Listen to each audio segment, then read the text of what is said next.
Welcome to 100 Yards of Football this evening. It's a very special evening because we have our first NFL draft prospect interview, and he's a young man out of Boise State, the very talented Avery Williams. So, before we get this video started this evening, we'd like for you to, if you like the video, please come in and share it. I'm your host, Vincent Turner, and joining me this evening, as always, this young man, he was a scout with the New York Jets under Bill Parcells and Bill Belichick. He's got a book on Amazon. It's one of the best sellers, Whatever It Takes. And he was one of the last candidates for the Cleveland Browns GM job in 2017, Mr. Daniel Kelly. So if you like the video this evening, please come in and share because I'm a kid in the cookie jar. Oh, it's going to be nice this evening because we got royalty in the house.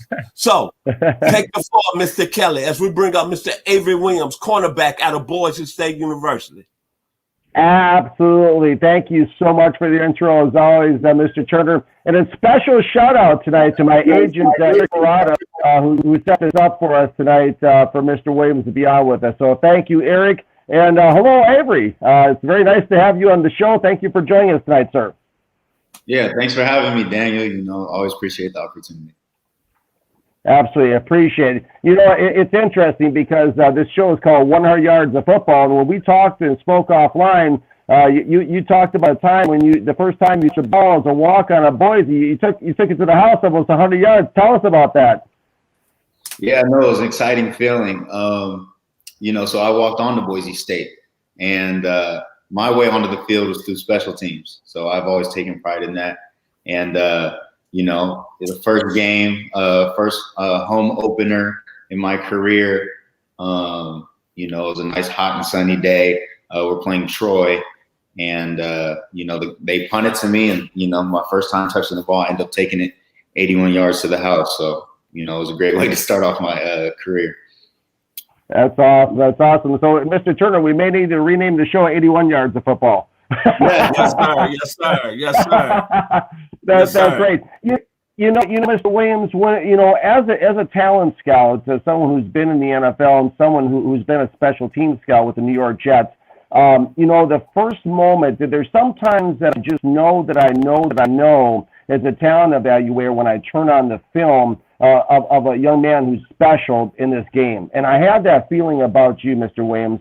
And what I was impressed by when I watched you, like we spoke about offline, was you were somebody I felt had exceptional vision. I felt you had really good balance. And above all, you had great instincts as a returner. You just have kind of that feel for where the holes are, where to go, what to do. You just kind of flowed with the plays.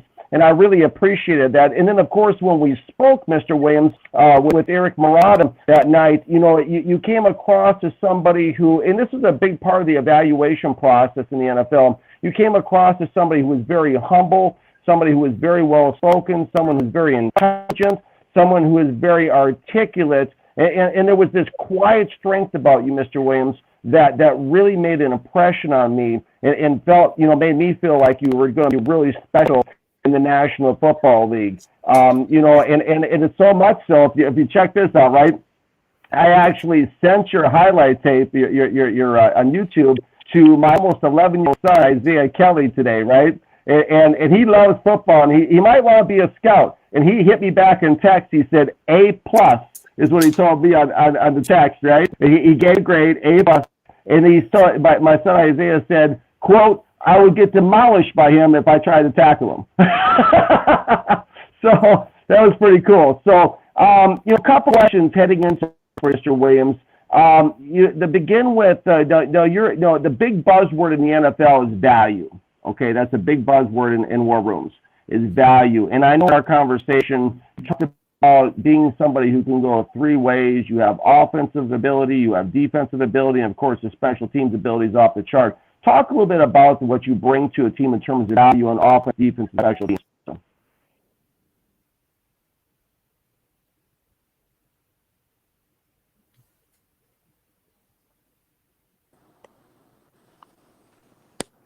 Hello? Yes, hello? sir. You All back. right, I had to hop on my phone because my Wi-Fi just went out on my laptop. So Okay, that's no problem. Hey, you What were you made the saying? adjustment just like you do as a punt returner. It's okay. That's okay. But This goes but out no, on I was just I'm sorry. I said, if this goes out, I have my iPad upstairs, so we're good. Okay, no problem, no problem. No, I was just going into this with you, Mr. Williams. You know, when I watched you, you know, on film, and then also in our conversation, you know, you seem to be somebody that can go like Iron Man football 3 ways. Offense, you have value, like the big buzzwords I was saying in war rooms in the NFL is value. You're somebody who can bring a lot to the table, offensively, defensively, special teams. Could you please comment on that? What you would bring to a team in terms of value in those 3 phases, sir?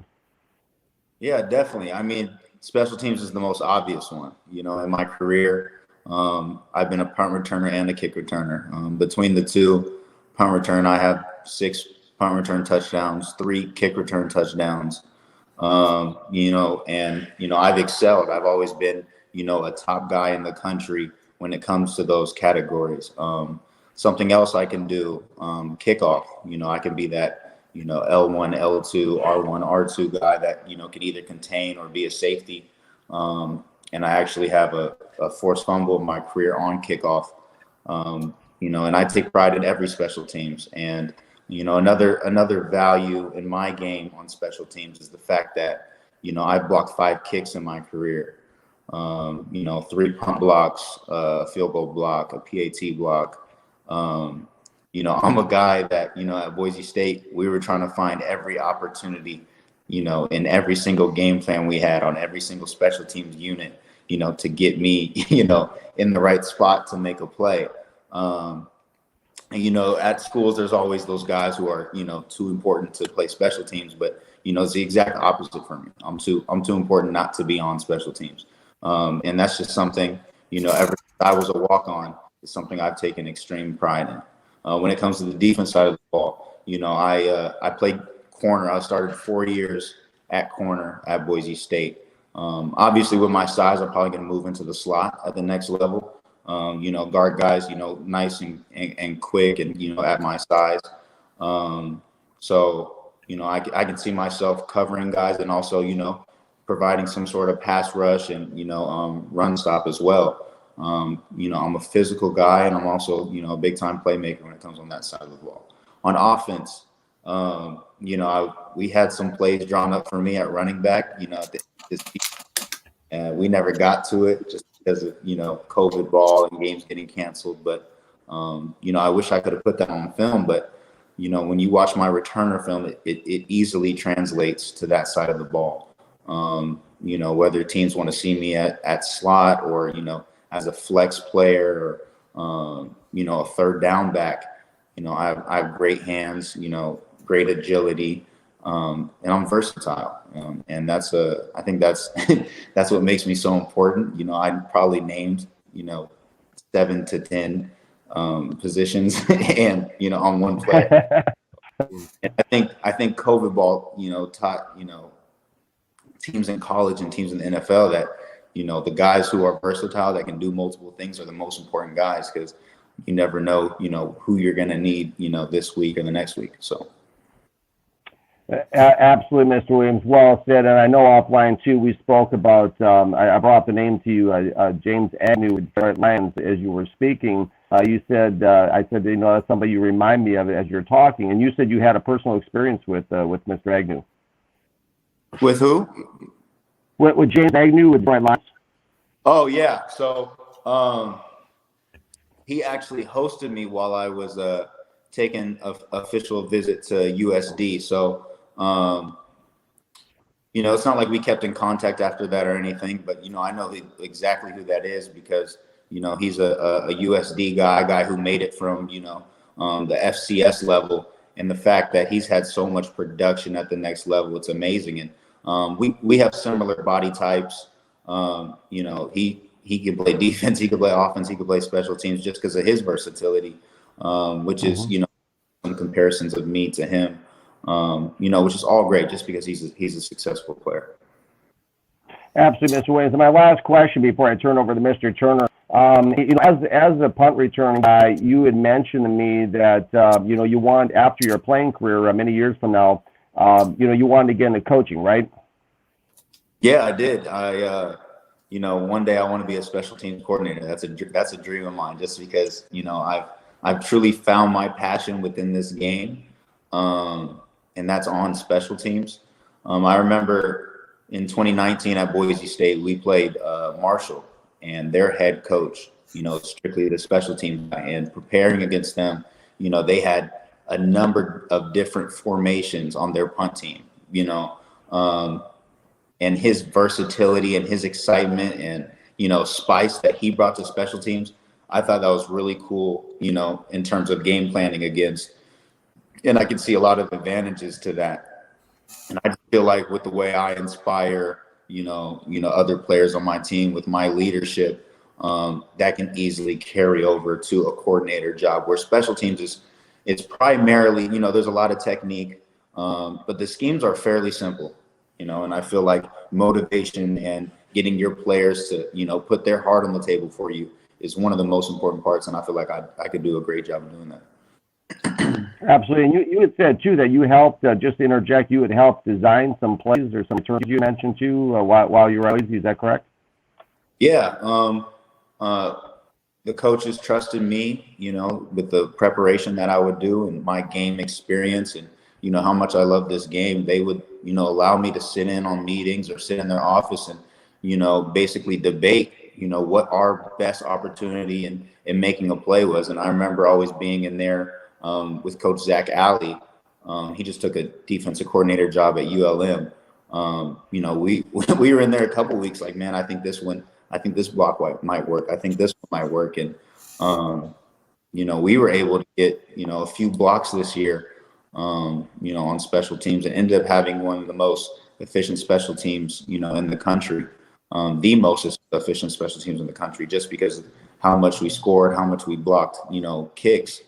And that just goes to show how great a staff we had, just because they would trust, guys that were in the film room all the time, like myself, to help and contribute. Absolutely. And thank you for answering that. Mr. Turner? Mr. Williams, I want to say thank you for coming on this evening.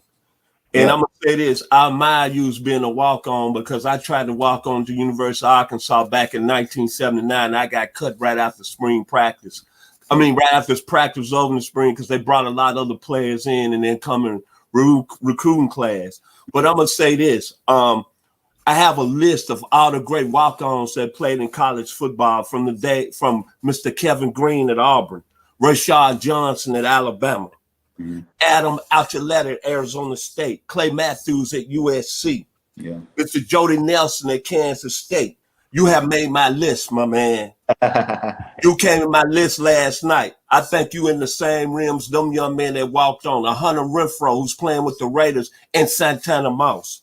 But what I want to ask you, man, you come from Pasadena, California, right?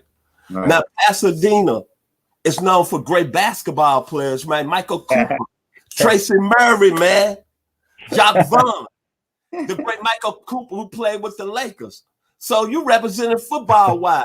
Then I look at your high school, man. You played at high school with a gentleman that played an outstanding year with the Cleveland Browns and Nick Harris. Right. And then my man, Mr. Dante Pettis, who's an outstanding receiver at Washington by way of the New York Giants. Yeah. Tell me, what drove you to football, and what was it like growing up in Pasadena, playing in that era with all those great basketball players, man?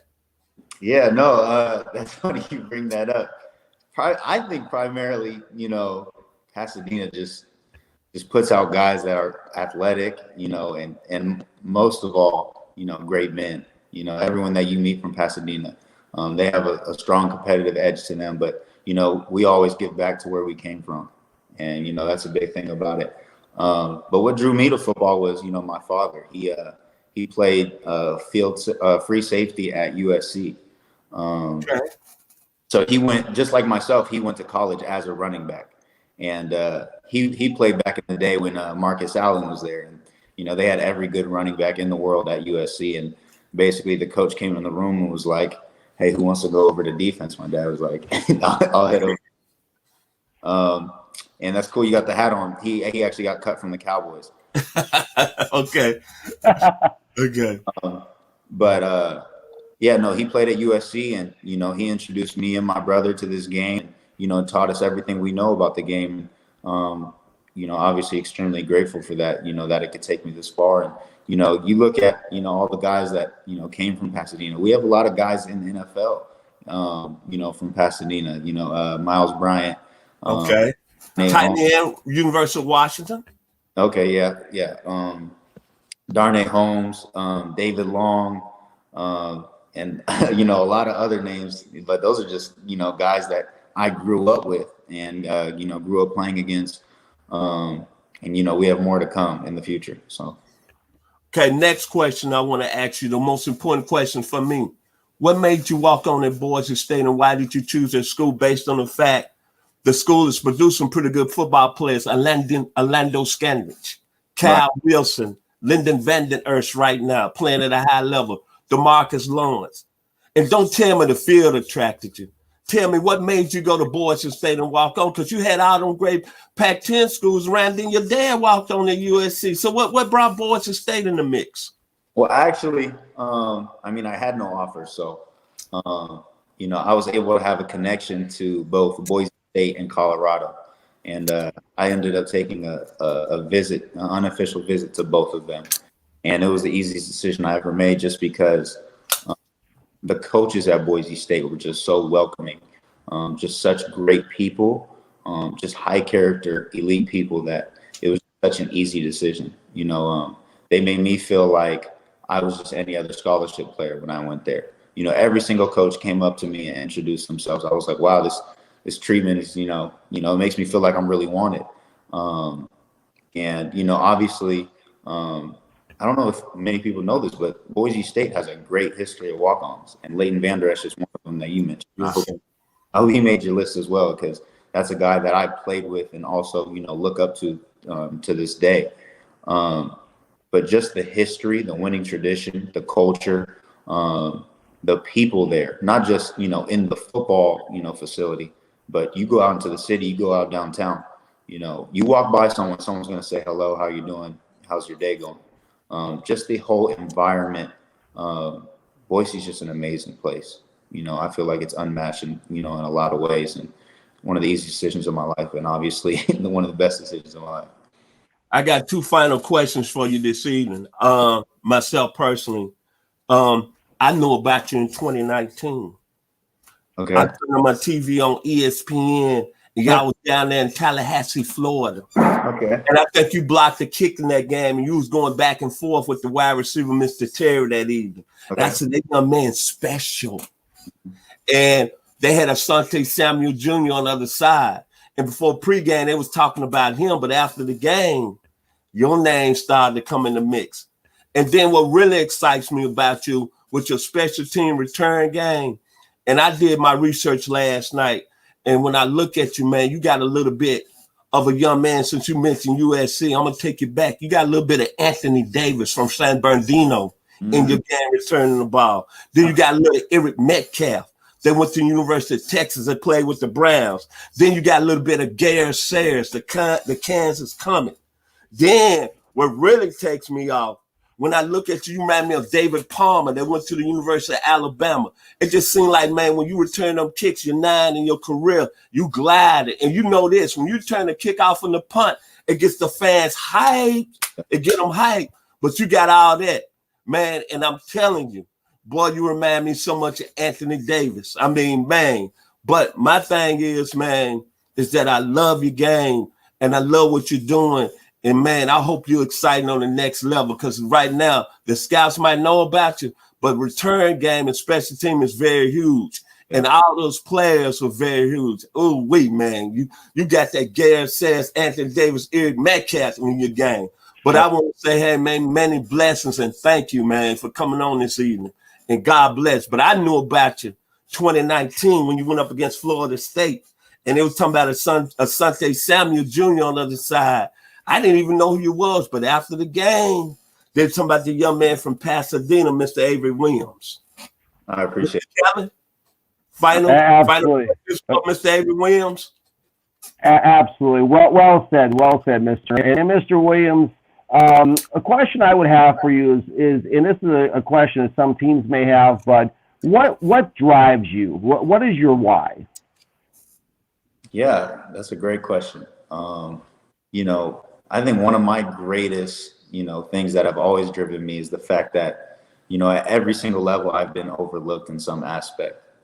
And I'm actually really grateful for it, just because I've had a strong piece of motivation at every single level. The high school level, having no offers, the college level, I always felt like I was overlooked because of my size. And, the same thing's going to continue. I'm not going to get any taller from this point on. So that the same thing's going to continue when I get to the NFL. A lot of teams have a question on, my speed. And the fact that I get an opportunity, on my pro day to, prove people wrong and show people, I'm a lot better than expected. That's something that has always driven me. And, I would have never wanted to change my path in any way. The fact that I was a walk-on is the reason I'm sitting in front of you today. Just because that drive is always there. So, I'm really at peace, making my decision to come out this year, when I did have another year of eligibility left because of COVID. I'm at peace because whether I get drafted or I go undrafted, I know I'm a player in this draft class that will make an instant impact on the field, and I will really change the game. So, I've always just been motivated. I've always had that chip on my shoulder, and it just continues to grow and grow. And which is why I always humble myself, because it's not easy. It's really not. Absolutely, well said, and there's a lot to be said for that chip on the shoulder too. I think we just saw a quarterback win another Super Bowl that has a pretty big chip on his shoulder throughout the years, Tom Brady. So that's hard. That's important in the NFL. Now tell me something. I'm very interested, Avery, and I think our listeners will be too, in Mr. Turner. If you could walk me through, I found it fascinating when you talked with me on the phone about what goes through your mind when you're going onto the field as a punt returner. From the time you leave the sidelines to the time you're lining up, what you're looking at, what's going through your mind. Could you walk me through that process again, our listeners, as far as what you're looking at? Yeah, it's actually a long process. It might seem simple on TV, but it all starts, in the film room first off. So just knowing the player that you're going against. I've gone against so many different, types of hunters. There's guys that like to rugby kick it, roll out.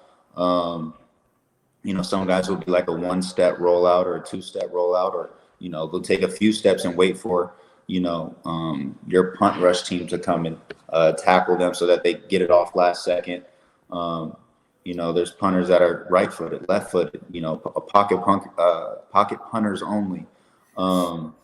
So just knowing the punter you're going against and his style of kick, that's always first. Next is his average and his hang time. So, where I stand is dependent on, what their average is. Typical punters in college are usually 40 yards, 4 seconds. So I'll usually stand 40 yards away from the ball. And I just have that mental clock in my head, 4 seconds, 4 seconds. And if I have to come up to the ball within 4 seconds, I'm probably going to end up fair catching it. If I have to go back with a 4-second hang time, that means I'm going to have space because the gunners aren't probably going to get to me. So I have time to return it. So that's just more of the film stuff, before the game, knowing where you're going to stand. Factors that you have to worry about: the weather, the wind, the sun. There's been a bunch of games, including that first one, that we discussed at the start, against Troy, my first return ever, and which happened to be a touchdown. I was practicing every single day up to that, during that week, about catching balls in the sun. It was like a 1:30 p.m. game. And, that previous the Saturday before the actual game, I went to the field and, you look up, Coach Harsin always, said, hey, make sure you know where that sun's at. So, a week before the game, I'm looking in the sky at 1 p.m. like, yeah, the sun's going to be right where I'm going to be catching it. So I worked on it. You'll go see if you go watch that play. You'll see me doing this. I worked that all week, blocking the sun.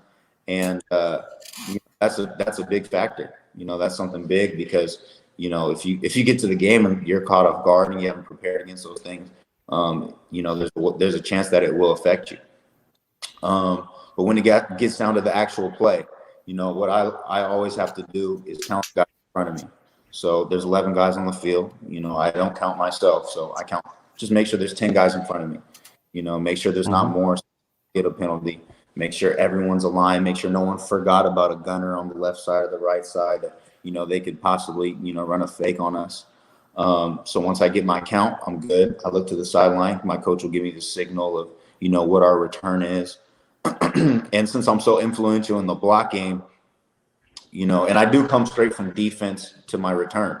So I have to wait there and see if we're going to go and block it, which means I'm going to be up there, because I'm our primary block guy, or if I'm going to have to go back and return it. So I'll look to the sideline and, we'll have a coach designated to help me out with that.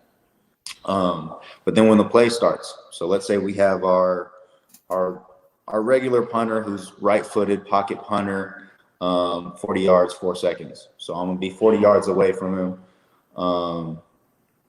Let's say he's on the 30-yard line. Say the ball's on the 30-yard line. I'm going to line on the other 30-yard line because that's 40 yards away. And I come up with easy counting systems when I'm running from defense all the way back just to, count, quickly. But punters, if it's a right-footed punter and he punts it and the tip starts to come down, the ball's going to end up ducking to my left. So I have to be prepared for that. I have to see the ball come off his foot. I have to see it in the air. If that tip comes down, it's coming to my left. If the tip is facing up, it's going to come back down to my right. But that's only right-footed punters. Well, left-footed punters is the exact opposite. Tip goes down, it's going to my right. Tip stays up, it's going to my left. So I'd say before I catch the ball, that is the hardest part of all this. Not only that, but seeing the ball in the air, having enough football intelligence to know whether, this is an opportunity to get a big return and help the, field position out and, help change the game, or if I have to fair catch this because, the gunners are running down and they're going to be in my face. But once that decision is made, once I make, the decision that I'm going to catch the ball and I'm going to, return it, that's when it becomes easy. Catch the ball, make guys miss. We know where the return is headed. And, at Boise State, we took pride in everything we did. Every time I scored, it wasn't just a score for Avery, it was a score, for Boise State. And, I always gave credit for the 10 guys, who did their job with me. So, they're always making their blocks. They're all fighting until they hear the last whistle. And, I just use my vision, use my instinct, and, make plays happen. Absolutely. Very well said, Mr. Williams. When you talk like that about that kind of attention to detail, I kind of smile myself because it reminds me of a coach I work with at the Jets, Coach Belichick. And, he had that kind of attention to detail. So I'm sure he'll pick up on that. He's the guy that goes out there and checks the wind speed and where the sun's at, all that good stuff, too. What I've heard, leads their team to making some interceptions. So it's awesome. Thank you for sharing that, sir. The last question I have for you, I'm sure our fans out there want to know this. What's the difference between, in your mind, between a punt return and a kickoff return? Yeah, that's a great question. Something that I've always been asked throughout my career. And they're definitely different. And there's definitely, easier things to do, depending on what kind of player you are. Punt return is more of a lateral, kind of movement. Once you catch it, your first step is not really going to be forward, depending on, how far away the tacklers are. Typically, if you go watch my film, most of my movement is side to side. You just in the phone booth, guys are running by you, you got to sidestep them, and then you're going to get vertical. But even when you get vertical, there's some returns that go straight. A lot of returns go, outside, and you have to use your skills, you have to use your speed, and there's a lot of instances where you have to break a lot of tackles. And also from a blocking standpoint, just knowing the scheme is decided before the game or before the play, but your blockers technically don't know which way you're actually going to go, just because sometimes you just have to get yards at some point. And when it comes to kick return, that's more of your vertical return. That's your those are usually, you see guys back there that are taller, longer, more vertical runners, not as much, side to side agility, quickness guy. And the scheme is much different, just in fact that, it's possible that not everyone gets blocked, but you could still, gap somebody and score if a guy's not doing his job, a guy's not in his lane. But between the two, I think return might be more difficult, just because there's just so much more that can happen. But kick return, it's often one cut, two cut, and go, and just beat everyone with speed. But yeah. That's awesome. Well, I sure appreciate you, Mr. Williams, coming in today. I know if I was sitting in the room and I was pulling the trigger, you would definitely be on my team. I know that for sure. So I really appreciate you. I wish you all the best of luck in the National Football League, and enjoy the process, enjoy draft day, and all the best to you, sir. Thanks for coming on. God bless you. Thank you, Daniel. I appreciate it. Thank you too, Vincent. Thanks for having me. Hey, Mr. Williams, You're welcome, I want to say thank you, man, so much. Right quick, I said I was through with my question, but I want you to answer this question real quick. We have a lot of Auburn fans that come to our page, and they always say, War Eagle, what type of coach they're going to be getting with Coach Harsin coming down on the plains at Auburn? Tell us right quick, what kind of coach is he? They're going to get a winner, and that's what I love about Coach Harsin. And, that's why I admire him so much and the way he carries himself. Every single thing he does aligns with winning, and he's going to do it the right way. He's going to do it with high character. The men that leave Auburn, now that Coach Harsin is there, they're going to be better men, on and off the field. They're going to have high character, and they're going to be extremely driven in everything they do, just because he's going to have you right in all aspects. He's truly one of the best coaches I've ever had. I have a very close relationship with him and his family. And, all in all, he knows how to win. Many blessings to you, young man. You're very impressive, not only on the football field, but, hey, man, you're very well-spoken. Pasadena's finest. Boise State in the house. If you like the video today, please come in and share it. We had one of the upcoming unsung prospects that's in the 2021 NFL draft. Remember this name, Mr. Avery Williams, Boise State University. So if you like the video today, please come in and share it and be blessed here on 100 Yards of Football. Go Broncos, Avery Williams in the house. Be blessed.